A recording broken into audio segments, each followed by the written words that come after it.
time check is 9 AM in the morning. Pero napapansin nyo naman yung Devil's Mountain, nababalutan pa siya ngayon ng mga kaulapan o tinatawag na fog.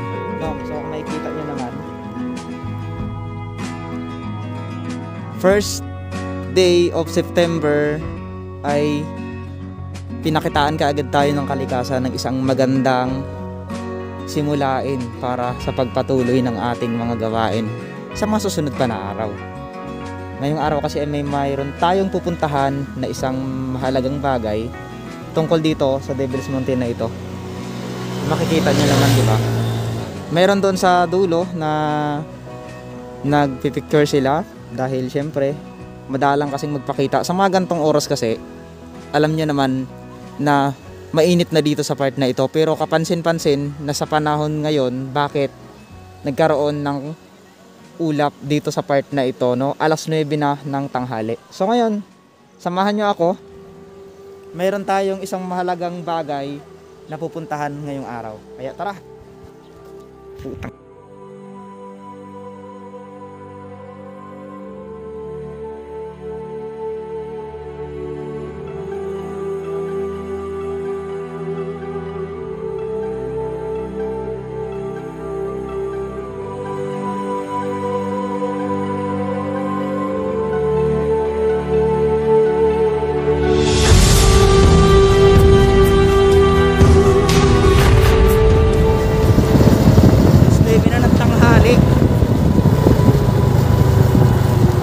Alas 9 na ng tanghali, pero kapansin-pansin nyo pa rin na makikita nyo sa likod ko ay napakakulimlim at napakalamig. Para tayong nasa Baguio, para tayong nasa Tagaytay. Grabe, sobrang lamig mga kalahi.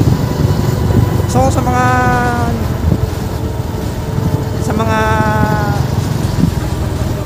nagtatrabaho sa Manila, ang sarap sa probinsya, no, yung uuwi ka ng December, uuwi ka sa probinsya ng meron ka mga bitbit na regalo para sa iyong mga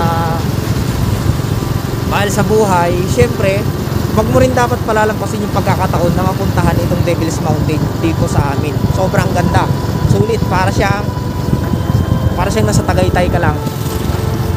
Ngayon ko lang na-realize, matagal na pala ako sa industriya ng pagbablog, pero ngayon ko lang na-feel na vlogger na pala ako. Ganito pala, pag vlogger ka, lahat ng lugar na gusto mong puntahan, napupuntahan mo, lahat ng mga taong hindi sumusuporta sa'yo noon, sinusuportahan ka na. At yung iba na walang tiwala sa'yo noon, nagugulat sila na, uy, eto ka na pala, successful ka na pala sa pagpa-vlogging. Kaya tip ko lang sa inyo, kung gusto nyo gawin yung gusto nyo, siyempre, huwag kayong mahiyang mag-umpisa. Ganun talaga, lahat ng bagay ay may proseso. So lahat tayo ay nagsisimula sa maliit. Habang tumatagal, habang gumaganda yung proseso, mas bumibilis yung pag-angat mo. Kaya kung ako sa'yo, kung gusto mong maging isang content creator, vlogger, basta masaya ka lang sa ginagawa mo at alam mo sa sarili mo na wala kang tinatapakan tao, ituloy mo yan. Yun yung tip ko sa'yo. So paano? Muli, sa ating pagkikita, ipapasyal ko naman kayo sa isang magandang lugar dito sa amin. Kaya tara!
morning.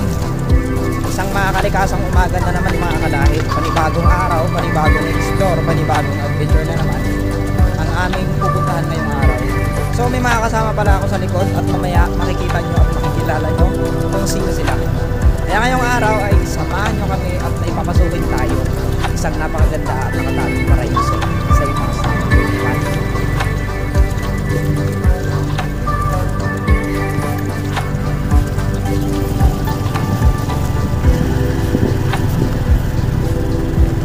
Bago nga pala natin marating yung pupuntahan natin ngayon, ito yung madadaanan natin.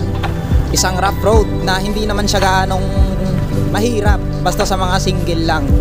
I think, yung single na motor ha, hindi yung po sinabi yung single na tao. Baka kasi kung anong isipin nyo na kung ano yung single, ay hindi ko tinatama yung pagiging single nyo. Dahil hindi lang kayo nag-iisa, marami kami. Nakikita nyo sa likod ko sila. Ayan, nakikita nyo ba yung napakalawak na kaulapan na yan? Yan yung pupuntahan natin ngayon at aalamin kung ano nga ba yung misteryo at nakatagong ganda. Kung makikita nyo naman, grabe.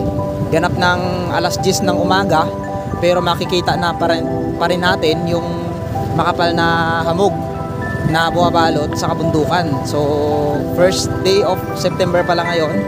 Kaya tara, samahan nyo kaming mag-explore dito sa ganda ng Salapay. At sabi nila kapag nakasalubong daw namin itong mga hamog na ito ay hindi daw namin makikita yung halaga namin. Ay hindi pala, yung mga kasama namin, dahil kapag natakpan tayo ng kaulapan, may time kasi na delikado rin yung mga ganyang ulap kapag natakpan ka. Kung mapapansin nyo mga kalahi, grabe. Nakikita nyo ba yan? Binalot na ng kahamugan itong malaking bundok na ito. Saan kaya tayo dyan banda? Parang may trail tayong dadaanan dyan, ito, itong part na to.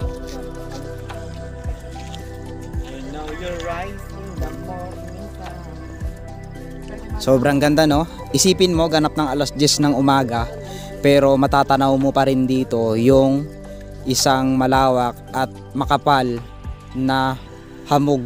Grabe.